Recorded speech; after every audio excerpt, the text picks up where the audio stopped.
السلام علیکم ورحمۃ اللہ وبرکاتہ۔ ہمارا دورہ قرآن چل رہا ہے، آپ کو معلوم ہے صبح بھی کلاس ہوتی ہے لیکن لائیو نہیں ہو رہی، ریکارڈنگ میں بھیج رہی ہوں۔ رات کو لائیو 9 بجے پاکستان ٹائم، 9:30 بجے انڈیا کے ٹائم پہ کلاس ہو رہی ہے۔ رکوع نمبر 2 ہمارا مکمل ہو چکا تھا، سورۃ الاعراف پارہ ولو اننا۔ اب ہم پڑھیں گے رکوع نمبر 3 سے انشاءاللہ اور آیت نمبر 26 سے۔ اعوذ باللہ من الشیطان الرجیم، بسم اللہ الرحمن الرحیم۔ یا بنی آدم قد انزلنا علیکم لباسا یواری سوآتکم وریشا ولباس التقوی ذالک من آیات اللہ لعلہم یذکرون۔ اے آدم کے بیٹوں اور بیٹیوں، ہم نے تمہارے لیے لباس نازل کیا ہے جو تمہارے جسم کے ان حصوں کو چھپا سکے جن کا کھولنا برا ہے اور جو خوشنمائی کا ذریعہ بھی ہے۔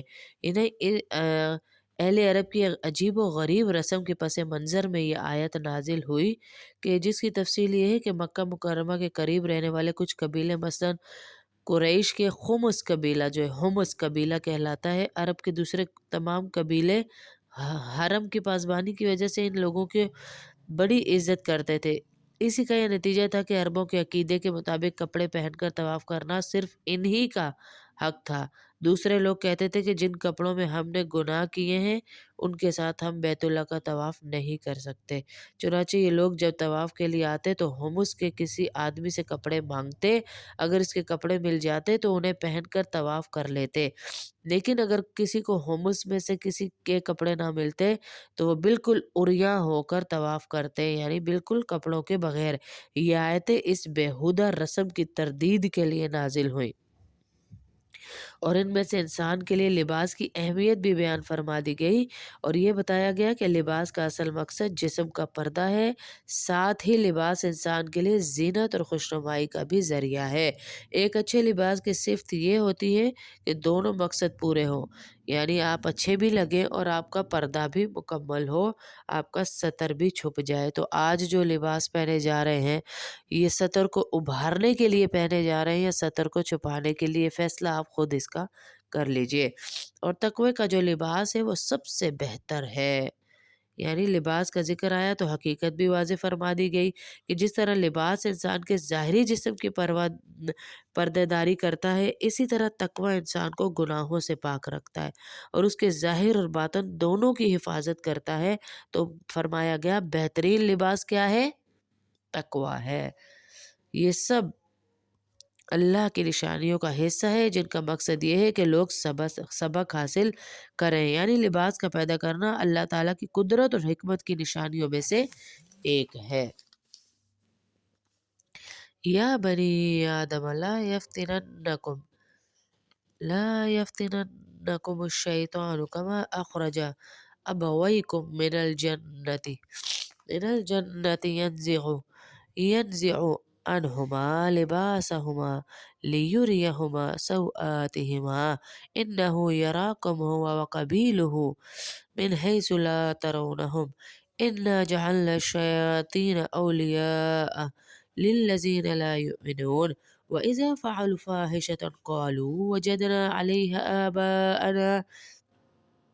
والله أمرنا بها قل إن الله لا يأمر بالفحشاء أتقولون على الله ما لا تعلمون قل أمر ربي بالقسط وأقيموا وجوهكم عند كل مسجد وادعوه مخلصين له الدين كما بدأكم تعودون فريقا هدى وفريقا حق عليهم الضلالة إنهم اتخذوا الشياطين أولياء من دون الله ويحسبون أنهم مهتدون۔ اے آدم کے بیٹوں اور بیٹیوں، شیطان کو ایسا موقع ہرگز نہ دینا کہ وہ تمہیں اسی طرح فتنے میں ڈال دے جیسے اس نے تمہارے ماں باپ کو جنت سے نکالا تھا، یعنی آدم علیہ السلام اور حوا علیہ السلام کو، جبکہ ان کا لباس ان کے جسم سے اتروا لیا گیا تھا تاکہ ان کو ایک دوسرے کی شرم کی جگہ دکھا دے، اور اس کا جتھا تمہیں وہاں سے دیکھتا ہے جہاں سے تم انہیں نہیں دیکھ سکتے۔ ان شیطانوں کو ہم نے انہی کا دوست بنا دیا ہے جو ایمان نہیں لاتے۔ اور جب یہ کافر لوگ کوئی بے حیائی کا کام کرتے ہیں تو کہتے ہیں کہ ہم نے اپنے باپ داداؤں کو اسی طریقے پر عمل کرتے پایا ہے اور اللہ نے ہمیں ایسا ہی حکم دیا ہے۔ تم ان سے کہو کہ اللہ بے حیائی کا حکم نہیں کرتا۔ کیا تم وہ باتیں اللہ کے نام لگاتے ہو جن کا تمہیں ذرا علم نہیں آتا؟ یعنی کیا تم وہ باتیں اللہ کے نام لگاتے ہو جن کا تمہیں ذرا علم نہیں؟ کہو کہ میرے پروردگار نے تو انصاف کا حکم دیا ہے اور یہ حکم دیا ہے کہ جب کہیں سجدہ کرو اپنا رخ ٹھیک ٹھیک رکھو اور اس یقین کے ساتھ اس کو پکارو کہ اطاعت خالص اسی کا حق ہے، جس طرح اس نے تمہیں ابتدا میں پیدا کیا تھا اسی طرح تم دوبارہ پیدا ہوگے۔ تم میں سے ایک گروہ کو تو اللہ نے ہدایت تک پہنچا دیا اور ایک گروہ وہ ہے جس پر گمراہی مسلط ہو گئی، کیونکہ ان لوگوں نے اللہ کے بجائے شیطانوں کو دوست بنایا ہے اور سمجھ یہ رہے ہیں کہ وہ سیدھے راستے پر ہیں۔ یا بنی آدم خذوا زینتکم عند کل مسجد وکلوا واشربوا ولا تسرفوا انہ لا یحب المسرفین۔ اے آدم کے بیٹوں اور بیٹیوں، جب کبھی مسجد میں آؤ تو اپنی خوشنمائی کا سامان یعنی لباس جسم پر لے کر آؤ اور کھاؤ اور پیو اور فضول خرچی مت کیا کرو۔ یاد رکھو اللہ فضول خرچ لوگوں کو پسند نہیں کرتا۔ کل من حرم زینت اللہ التی اخرج لعباده والطیبات من الرزق کل ہی للذین آمنوا فی الحیاۃ الدنیا خالصۃ یوم القیامہ کذالک نفصل الآیات لقوم یعلمون۔ قل انما حرم ربی الفواحش ما ظہر منها وما بطن والاسم والبغی بغیر الحق ان تشرکوا باللہ ما لم ينزل به سلطانا وان تقولوا علی اللہ ما لا تعلمون۔ کہو کہ آخر کون ہے جس نے زینت کے اس سامان کو حرام قرار دیا ہو جو اللہ نے اپنے بندوں کے لیے پیدا کیا، اسی طرح پاکیزہ رزق کی چیزوں کو۔ کہو کہ جو لوگ ایمان رکھتے ہیں ان کو یہ نعمتیں جو دنیاوی زندگی میں ملی ہوئی ہیں قیامت کے دن خالص انہی کے لیے ہوں گی۔ یہ دراصل کفار مکہ کی ایک بات کا جواب ہے کہ وہ کہا کرتے تھے کہ اللہ تعالیٰ کو ہمارا موجودہ طریقہ پسند نہیں تو وہ ہمیں رزق کیوں دے رہا ہے؟ جواب یہ دیا گیا کہ اس دنیا میں تو اللہ تعالیٰ کے رزق کا دسترخوان ہر شخص کے لیے بچھا ہوا ہے، چاہے وہ مومن ہے یا کافر، لیکن آخرت میں یہ نعمتیں صرف مومنوں کے لیے ہوں گی۔ یہ اس لیے سمجھنا غلط ہے کہ اگر دنیا میں کسی کو خوشحالی میسر ہے تو آخرت میں بھی اسے خوشحالی ہی ملے گی۔ اسی طرح ہم تمام آیتیں ان لوگوں کے لیے تفصیل سے بیان کرتے ہیں جو علم سے کام لیں۔ کہہ دو کہ میرے پروردگار نے تو بے حیائی کے کاموں کو حرام قرار دیا ہے، چاہے وہ بے حیائی کھلی ہوئی ہو یا چھپی ہوئی، نیز ہر قسم کے گناہ کو اور ناحق کسی سے زیادتی کرنے کو اور اس بات کو کہ تم اللہ کے ساتھ کسی کو شریک کرو جس کے بارے میں اللہ نے کوئی دلیل نازل نہیں کی، نیز اس بات کو تم اللہ کے ذمہ وہ باتیں لگاؤ جن کی حقیقت کا تمہیں ذرا بھی علم نہیں۔ یوں تو کسی بھی شخص کی طرف کوئی غلط بات منسوب کرنا ہر اعتبار سے ناجائز اور غیر اخلاقی فعل ہے، لیکن یہ جرم اللہ تعالیٰ کے ساتھ کیا جائے تو اس کی سنگینی انسان کو کفر تک لے جاتی ہے۔ وَلِكُلِّ أُمَّةٍ أَجَلٌ فَإِذَا جَاءَ أَجَلُهُمْ لَا يَسْتَأْخِرُونَ سَاعَةً وَلَا يَسْتَقْدِمُونَ يَا بَنِي آدَمَ إِمَّا يَأْتِيَنَّكُمْ رُسُلٌ مِّنكُمْ يَقُصُّونَ عَلَيْكُمْ آيَاتِي فَمَنِ اتَّقَىٰ وَأَصْلَحَ فَلَا خَوْفٌ عَلَيْهِمْ ولا هم يحزنون والذين كذبوا بآياتنا واستكبروا عنها أولئك أصحاب النار هم فيها خالدون۔ فمن أظلم ممن افترى على الله كذبا أو كذب بآياته أولئك ينالهم نصيبهم من الكتاب حتى إذا جاءتهم رسلنا يتوفونهم قالوا أين ما كنتم تدعون من دون الله قالوا وذلوا قالوا ضلوا عنا وشهدوا على انفسهم انہم کانوا کافرین۔ اور ہر قوم کے لیے ایک میعاد مقرر ہے، چنانچہ جب ان کی مقررہ میعاد آ جاتی ہے وہ گھڑی بھر بھی اس سے آگے پیچھے نہیں ہو سکتے۔ یعنی قبر کی جو رات مقرر کر دی گئی ہے وہ کسی کی بھی باہر نہیں آ سکتی، جو رات بھی قبر کی مقرر ہو گئی ہے۔ اور اللہ نے انسان کو پیدا کرتے وقت ہی تنبیہ کر دی تھی کہ اے آدم کے بیٹوں اور بیٹیوں، اگر تمہارے پاس تم ہی میں سے کچھ پیغمبر آئیں جو تمہیں میری آیتیں پڑھ کر سنائیں، تو جو لوگ تقوی اختیار کریں گے وہ اپنی اصلاح کر لیں، ان پر نہ کوئی خوف طاری ہوگا اور نہ وہ غمگین ہوں گے۔ اور جنہوں نے ہماری آیتوں کو جھٹلایا ہے اور تکبر کے ساتھ منہ موڑا ہے وہ لوگ دوزخ کے باسی ہیں، وہ اس میں ہمیشہ رہیں گے۔ اب بتاؤ کہ اس شخص سے بڑا ظالم کون ہوگا جو اللہ پر جھوٹ باندھے یا اس کی آیتوں کو جھٹلائے۔ ایسے لوگوں کے مقدر میں رزق کا جتنا حصہ لکھا ہوا ہے وہ انہیں دنیا ہی کی زندگی میں پہنچتا رہے گا، یہاں تک کہ جب ان کے پاس ہمارے بھیجے ہوئے فرشتے ان کی روح قبض کرنے کے لیے آ پہنچیں گے تو وہ کہیں گے کہ کہاں ہیں وہ تمہارے معبود جنہیں تم اللہ کے بجائے پکارا کرتے تھے۔ یہ سوال ان سے فرشتے بھی کریں گے، قیامت والے دن بھی ہوگا، اللہ پاک بھی کریں گے، روز قیامت بار بار ان کافروں سے کیا جائے گا۔ یہ جواب دیں گے وہ سب ہم سے گم ہو چکے ہیں، اور وہ خود اپنے خلاف گواہی دیں گے کہ وہ کافر تھے۔ قال ادخلوا في قد خلت من قبلكم من الجن والإنس في النار كلما دخلت لعنت أختها حتى إذا اداركوا فيها جميعا قالت أخراهم لأولاهم ربنا هؤلاء أذلونا فآتهم عذابا ضعفا من النار قال لكل ضعف ولكن لا تعلمون وقالت أولاهم لأخراهم فما كان لكم علينا من فضل فذوقوا العذاب بما كنتم تكسبون إن الذين كذبوا بآياتنا واستكبروا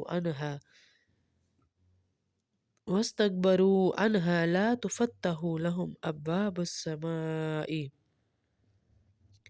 ولا يدخلون الجنة حتى يلج الجمل في سم الخياط وكذلك نجزي المجرمين۔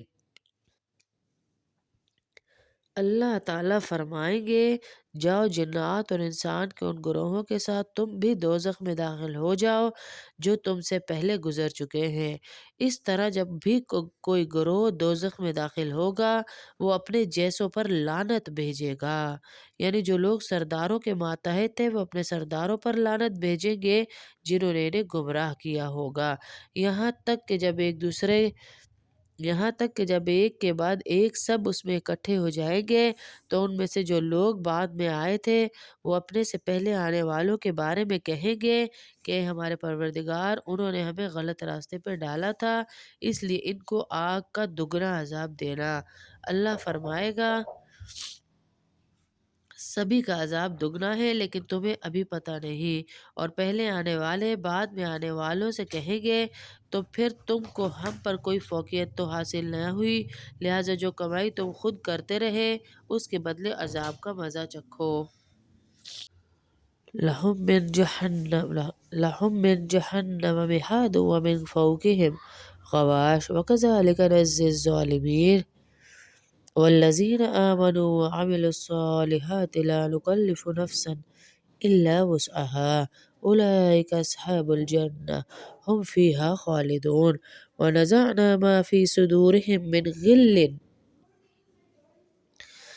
غل تجري من تحتهم الأنهار وقالوا الحمد لله الذي هدانا لهذا وما كنا لنهتدي لولا أن هدانا الله لقد جاءت رسل ربنا بالحق ونودوا أن تلكم الجنة أورثتموها بما كنتم تعملون۔ یہاں پر ہمارا نصف مکمل ثلاثہ مکمل ہو رہا ہے، تو میں آگے 5ویں رکوع تک پڑھ دیتی ہوں۔ وَنَادَى أَصْحَابُ الْجَنَّةِ أَصْحَابَ النَّارِ أَنْ قَدْ وَجَدْنَا مَا وَعَدَنَا رَبُّنَا حَقًّا فَهَلْ وَجَدْتُم مَّا وَعَدَ رَبُّكُمْ حَقًّا قَالُوا نَعَمْ فَأَذَّنَ مُؤَذِّنٌ بَيْنَهُمْ أَن لَّعْنَةُ اللَّهِ عَلَى الظَّالِمِينَ۔ ان کے لیے دوزخ ہی ان کا بچھونا ہے اور اوپر سے اسی کا اوڑھنا، اور اسی طرح ہم ظالموں کو ان کے کیے کا بدلہ دیا کرتے ہیں۔ اور جو لوگ ایمان لائے اور انہوں نے نیک عمل کیے، یاد رہے کہ ہم کسی بھی شخص کو اس کی طاقت سے زیادہ تکلیف نہیں دیتے، تو ایسے لوگ جنت کے باسی ہیں، وہ ہمیشہ اس میں رہیں گے، اور ان کے سینوں میں ایک دوسرے سے دنیا میں جو کوئی رنجش رہی ہم اسے نکال دیں گے۔ یعنی دنیا میں کوئی بھی اگر کسی کے آپس میں ایک دوسرے سے کوئی رنجش رہی تو قیامت میں ان کے سینوں کو جنت میں دھو دیا جائے گا، پاک صاف کر دیا جائے گا۔ ان کے لیے نیچے سے نہریں بہتی ہوں گی، اور وہ کہیں گے تمام شکر اللہ کا ہے جس نے ہمیں اس منزل تک پہنچایا، اگر اللہ ہمیں نہ پہنچاتا تو ہم کبھی منزل تک نہ پہنچ سکتے۔ ہمارے پروردگار کے پیغمبر واقعی ہمارے پاس بالکل سچی بات لے کر آئے تھے، اور ان سے پکار کر کہا جائے گا کہ لوگوں، یہ ہے جنت، تم جو عمل کرتے رہے ان کی بنا پر تمہیں اس کا وارث بنا دیا گیا ہے۔ اور جنت کے لوگ دوزخ والوں سے پکار کر کہیں گے ہمارے پروردگار نے ہم سے جو وعدہ کیا تھا ہم نے اسے بالکل سچا پایا ہے، اب تم بتاؤ کہ تمہارے پروردگار نے جو وعدہ کیا تھا کیا تم نے بھی اسے سچا پایا؟ وہ جواب میں کہیں گے ہاں۔ اتنے میں ایک منادی ان کے درمیان پکارے گا کہ اللہ کی لعنت ہے ان ظالموں پر، اللہ کی لعنت ہے ان ظالموں پر۔ پھر الذین یصدون عن سبیل اللہ ویبغونها عوجا وهم بالآخرة کافرون وبینہما حجاب وعلی الأعراف رجال یعرفون کلا بسیماہم ونادوا اصحاب الجنة ان سلام علیکم لم يدخلوها وهم یطمعون۔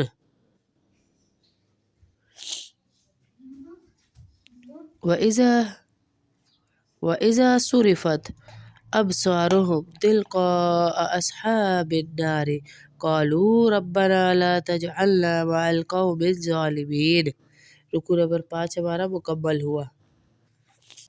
اللہ اس جمعے کے صدقے آپ سب کو برکتیں دے، رحمتیں دے،